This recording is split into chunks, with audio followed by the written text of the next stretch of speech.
All right, so let's do a few examples that'll help you with your homework, all right? So they say p plus -3 is greater than or equal to -5, and we need to solve for p. What p values would make this statement true? So remember, our goal in life now is to get the variable by itself, but this one has an annoying plus -3, which is the same as just subtracting 3. So we want to do the opposite of that. We don't want to subtract 3 from both sides. It's not going to help us.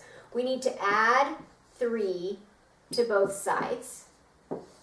And so -3 plus 3 will give us 0. On this side, we will have p. Remember, we have to keep this inequality sign exactly the same. See, the equal sign, it didn't matter. We just put equals. This one, we need to make sure we keep the sign in the same way. And now we have -5 plus 3. And so -5 plus 3 is going to be -2. And hopefully you're very comfortable with doing that. So whenever p is greater than or equal to -2, then this is going to be true. So we can check it. We can plug in -2. So we'll say -2 plus -3, is that greater than or equal to -5? Question mark. -2 plus -3 is -5. It equals, and so the answer is yes, it works. So we're happy about that.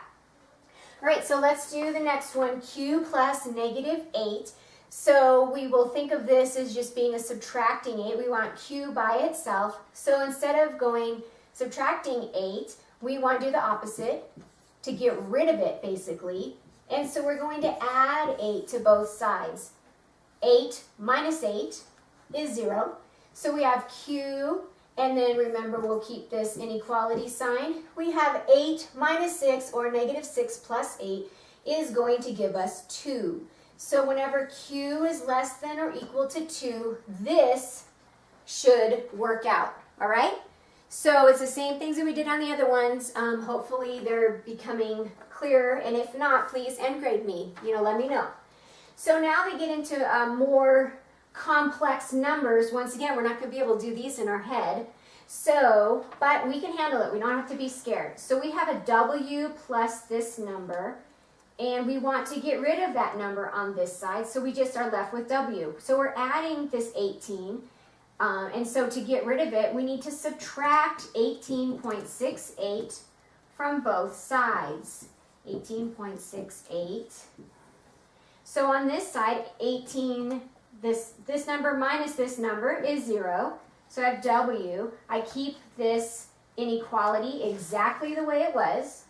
And then what I have is 12.4 minus 18.68. Remember, when we have one that's positive, one that's negative, we subtract them and take the sign of the bigger number. We know that the bigger number is this guy, so we're going to take this sign, and 18.68 minus 12.4, I already did it on my paper. Hopefully you remember how to do that. Actually should be able to. And it looks like I did 16, so I want to go up 2, so it's going to be -6.28, and you can confirm that. I might have done it wrong. I'm not sure. All right, so let's look at number 14. What's a little bit weird about that one? It's x plus 3 is less than 8 minus 5. Well, this 8 minus 5 right here, we can just deal with that right now. 8 minus 5 is 3. So we wind up having x plus 3 is less than 3, because on this side, x minus 5 is 3. So we want to get x by itself. It's being annoyed by a plus 3. I'm going to subtract 3 from both sides. And 3 minus 3 is 0. X, keep this inequality sign exactly the same. 3 minus 3 is 0. Don't be scared of that. Don't worry that it's 0. Whenever x is less than 0, then this statement is going to be true. And it's perfectly fine to have x less than 0, and it's all the negative numbers. So no problem there. Now, number 3, this must have been from another worksheet because the numbering system got different, but that's all right. we have a fraction, and we don't have to be scared of it. We can deal with it. It's a little bit more work, but don't worry.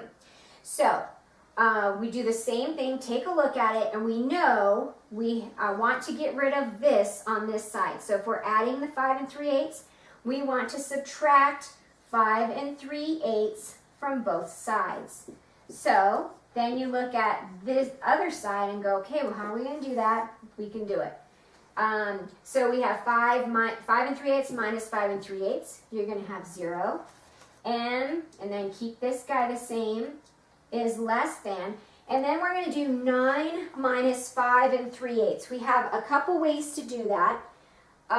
What I did, and I don't know if it's the best way to do it, was that I converted both of these into improper fractions. So I said 9, which is 9 over 1. How many eighths is that? And the reason I did that was because I want this as a common denominator. So 1 times 8 got me to 8. So I have to do 9 times 8 to get this. So 9 is the same as 72 eighths. Now, I want to convert this one. So 8 times 5 is 40, plus 3 on the top is 43. This is 43 eighths.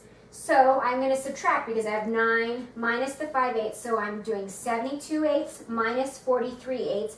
And I'll tell you right now that that is 29 eighths. So when m is less than 29 eighths, this statement is true. That would have been a very difficult one to do in our heads, right?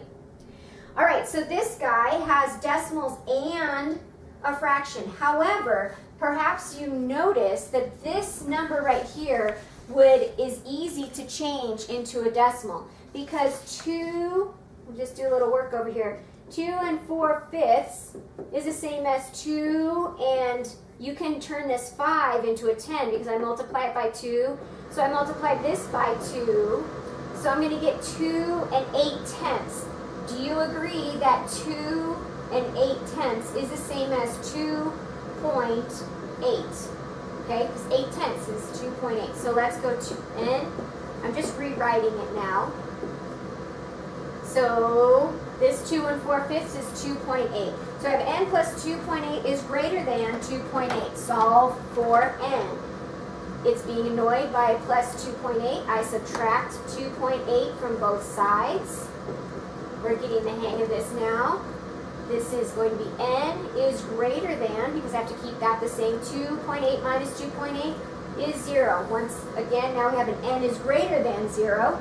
Anything greater than 0 is going to make that statement true. And you have one more short video for a word problem at the end.